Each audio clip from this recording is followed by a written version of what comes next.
Hello, everyone.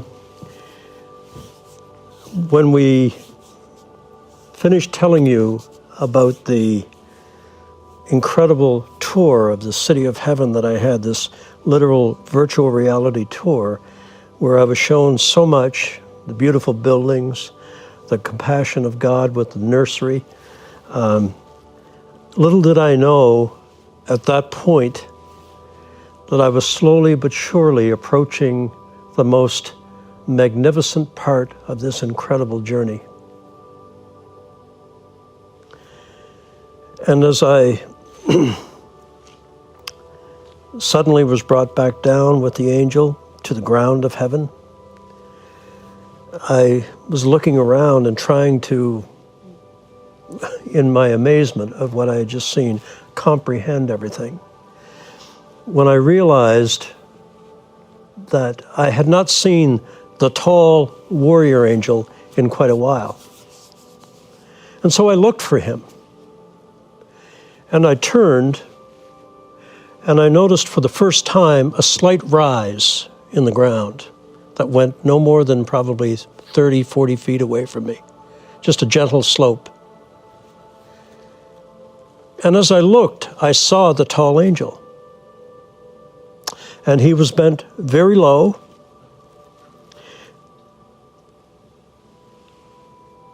In reverence to a figure that I had not seen before. And this figure facing the angel was in profile to me. I could not see the face. We've all driven down a paved road on a summer's day, and you see the shimmer rise from the heat of the asphalt or the pavement before your car. The face of this figure was covered with that kind of a shimmer. And I was intrigued, but not only because of the shimmer, because as beautiful and magnificent as the angels were, as magnificent as they were, this figure facing the tall angel was even more regal, more beautiful, more magnificent. And it was different. As beautiful as the light of the angels were, there was a light that flowed off this tall, regal figure, as though it were cascading out of him like a fountain. And it was a golden light that came off him and flowed down all sides of him. And it behaved like liquid light. It flowed like golden water. And as I watched in amazement, this golden liquid light flowed down the slope toward me.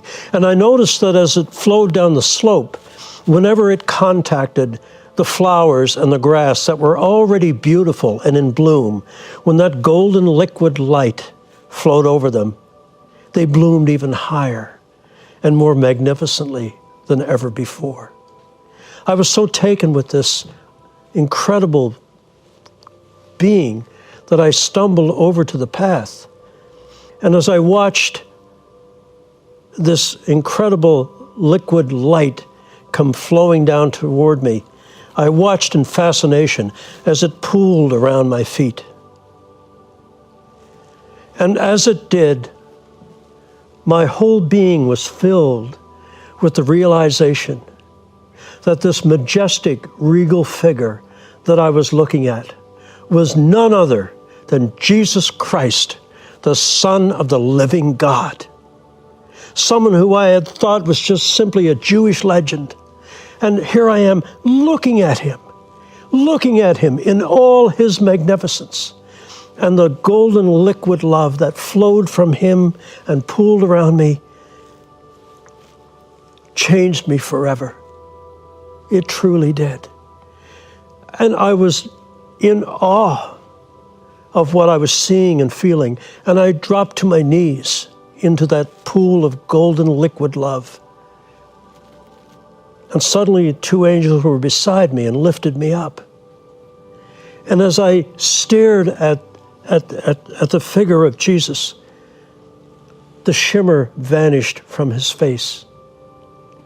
And then I beheld that beautiful face in profile in all its magnificence. And as he stared down at the angel who was bent facing him, the angel reached into his cloak and brought out this little slim book, no bigger than a small menu in a roadside diner. And he opened it and presented it for Jesus to read. And I had this most overwhelming feeling of shame and degradation, because I realized that what the angel had presented to Jesus was the book of my life. The book of my life. And instead of a book filled as thick as a Bible with all the good deeds that I could have done with the many resources that I had, all I had to show for a life that I thought was successful was this slim, meager little book.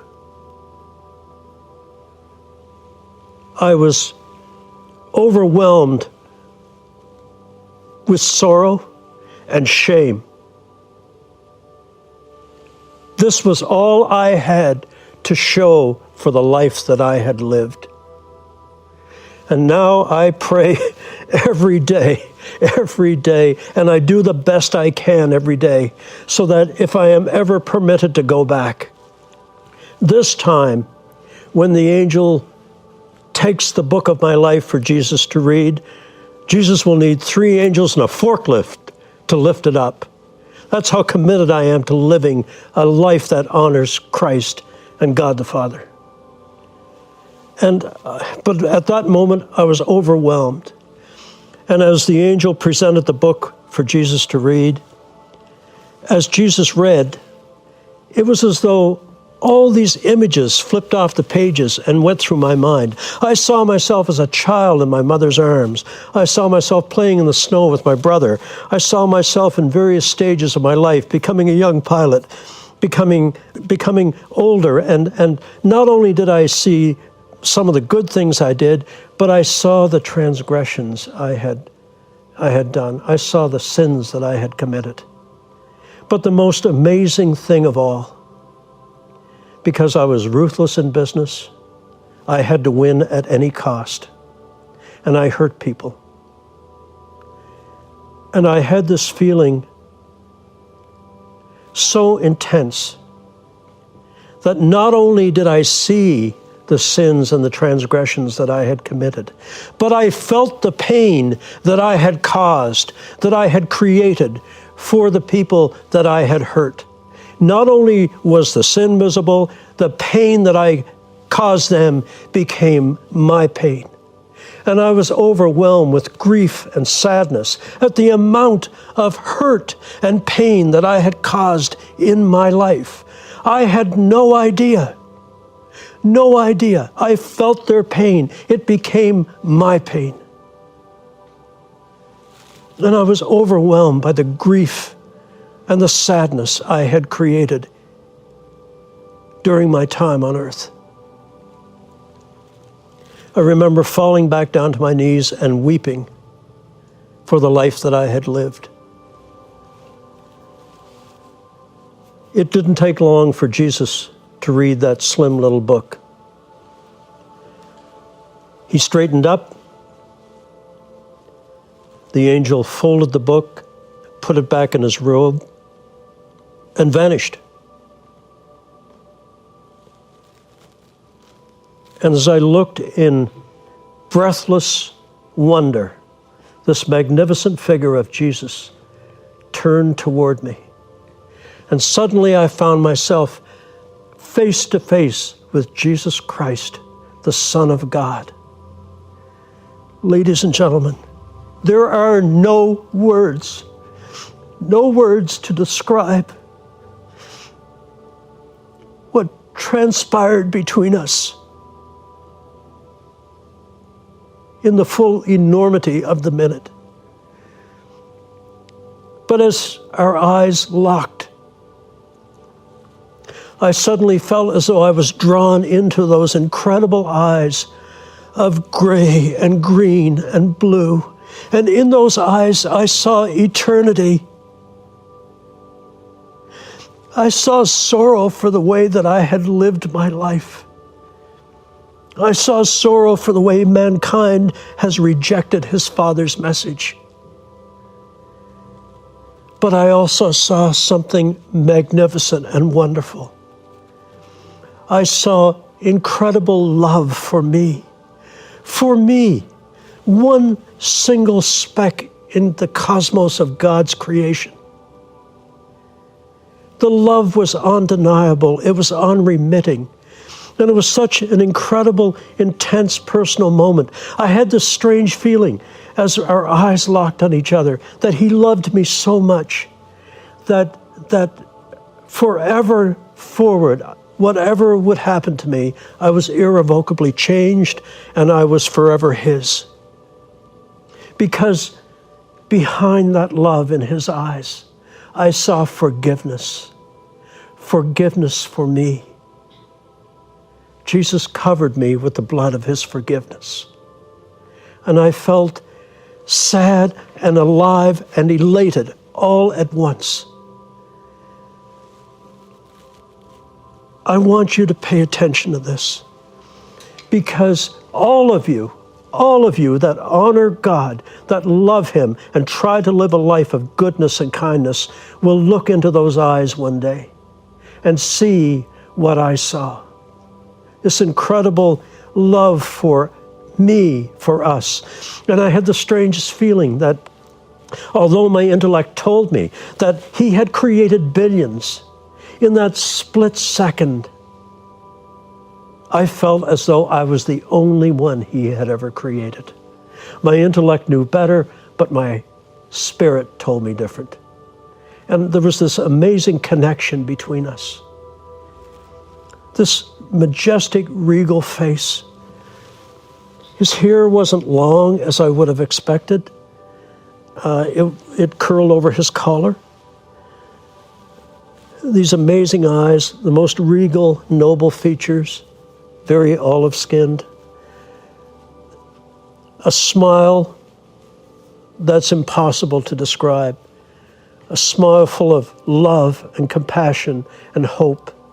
And yet, and I enjoy telling people this, in those eyes, I also saw humor. I saw this is a Jesus that wants us to laugh. He wants us to be happy.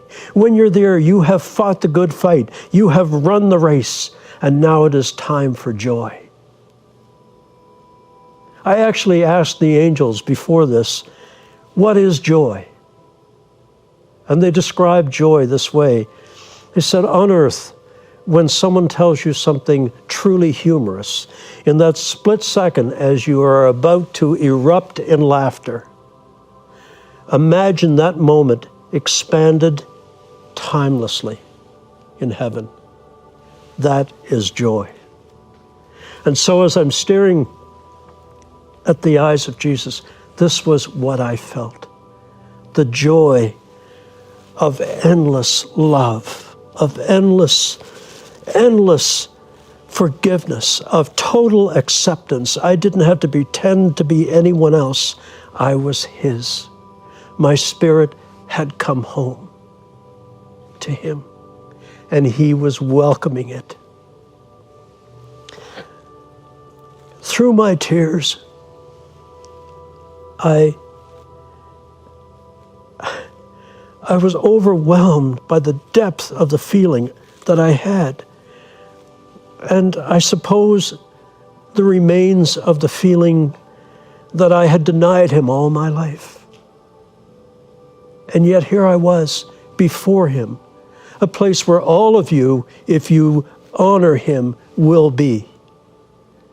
And when you look into his eyes, you will see what I saw. This unremitting, totally committed love for you, and his appreciation for a life lived in honor of his Father. And as I said, this is what I try to do now with every day of my life, to be as good a man as I can be. For a selfish reason, I want to go back so badly. You have no idea. I can't wait to go back. I mean,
I love my life now. I love my wife. I love my family.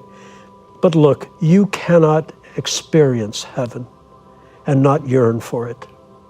I realize that I can't precipitate that, so I am content to try to do what God wants me to do, what Jesus would like me to do, but I am ready at any time, and I think he knows that. But as I gazed into those eyes, I felt I had to get closer. That golden liquid love that I spoke of 7 minutes ago, that is so intrinsic. I had to have more of it. And so I started to crawl toward him up that slight rise. And as I did, he had his right hand over his left. And as he smiled at me, he moved his hand this way. And I, mistakenly so, thought he was beckoning me forward. So I started to move faster up the slope toward him. But suddenly he raised his hand in a definite command to stop, to halt. And my whole being just dropped. Because I just felt I had to get as close to him as I could be. And I'm persistent. I tried to crawl even closer. And this time, his hand raised even higher in an unmistakable command to halt. And although I felt his love, it was clear that he was denying me the ability to come any closer. And as he raised his hand, I saw the most incredible thing. As he raised his hand, the hem of his sleeve slipped back on his robe. And there, through the hole in his wrist, I could see the shining light of his body. And when I saw this jagged wound in his wrist, the remains of the crucifixion, I was filled with such remorse, such shame, that my discretion had hurt him so much. God sent his only Son to teach us love and forgiveness and how to be kind. And we murdered him in the most hideous way possible. And when I saw that mark in his wrist, through which the golden glow of his body shone through, it was as though I had held the hammer and driven the nails. It was that personal a moment. And I once again began to cry for what we as mankind and what I had done to him. Never, ever will I forget that terrible wound in his body. As I looked through my tears, Jesus smiled at me, and instantly I calmed. And then I realized Jesus was about to speak to me, to me. Remember earlier I said that when the angel spoke to me, it was as though it was thought transference. But when Jesus spoke to me, it was like me speaking to you. His lips moved, his eyes interacted with mine, his facial expressions were kind. But clearly he was stopping me from coming forward.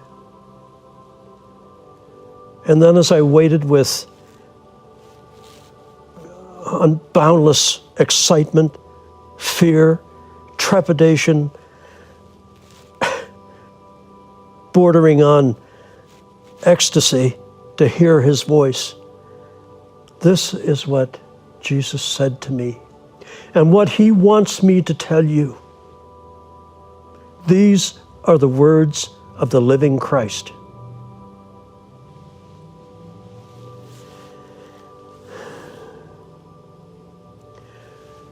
With his hand raised, forbidding me to come any closer, this is what Jesus Christ said to me.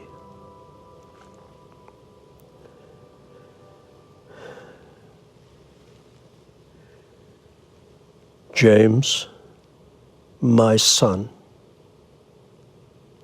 this is not yet your time. Go back and tell your brothers and sisters of the wonders we have shown you. Then his right hand slowly came down and rested on his left. And suddenly the full enormity of his words fell on me, that I was being denied not only access, but I was being sent back to earth, back and away from this land of peace and love and endless beauty. And I began to cry, I began to plead, I began to beg, please, Jesus, don't send me back, please, don't send me back. This is what I've yearned for. All my life I have yearned for this. I just didn't know it was you. Please, let me stay, please. I won't be any trouble. I actually said that. It's pathetic, but I was desperate. But suddenly, there are two angels beside me. They lift me up, turn me around, and start walking me down, rushing me down the path. And I fought against them. It was useless. They were angels. But I fought. I just felt if I could just turn around and plead my case once more, that I maybe could convince him to let me stay. And finally I struggled and pulled my arm away and looked back over my shoulder to plead one more time to let me stay. And I looked back and Jesus was gone. But instead, standing exactly in the place where Jesus had stood, was the tall angel. In all his gigantic beauty, 15 feet tall. And yet I could sense from him that he felt sad for me. As I glimpsed into those beautiful violet eyes, he had his head slightly turned on one side as he stared at me. And then for the last time, I heard the angel's voice through the process of thought transference. And I heard the angel say, in that beautiful, melodic, deep voice, "I'm sorry, James, but you have to go." And then he did something I shall never forget. He seemed to grow in stature and magnificence, 15 feet tall. And suddenly he expanded those enormous wings, 12 feet on either side, 24-foot wingspan, 15 foot tall, and he began to glow with a golden glow, as if clothed in immense power and dignity. But clearly what he was saying to me was, the way forward for me at this time was closed. Suddenly the angels took hold of me strongly, and suddenly I'm back in a tunnel. But it's not the beautiful tunnel that I came to heaven in. It's dark, it's dingy. There's a faint light at the end of it, and I'm beginning to feel cold and wet and despair and pain. and hearing my voice, my name called, and my face hurting. And suddenly I pop out of this tunnel, and I'm back in my body, and I'm convulsing on the table, and I'm back. And it was as though I had put back on a heavy, wet, cold overcoat. And I'm back. And I've been intubated. I found out later, of course, from my wife and from the nurses what had happened, but they were absolutely stunned that I was back. There was no medical explanation. I had been brain dead clinically. There was no hope of my recovery. My wife had convinced them to keep me on a respirator so our children could come back and say goodbye. And then I would have been unplugged or disconnected. For someone to have been clinically brain dead for that long is just unheard of. And as I struggled to acclimate to the coldness of this world, to the pain again. But the amazing thing was, as they ran and got my wife in the quiet room, and I was struggling to speak around the tubes that were in me. And as they finally stabilized me and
took the tubes from me.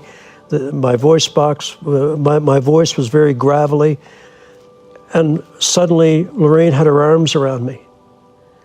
And of all the things that I could have told her about my journey to heaven, I stared into her pretty face and I struggled, but I finally said, I saw Jesus, and Jesus has horses. Jesus has horses. And so I'm back.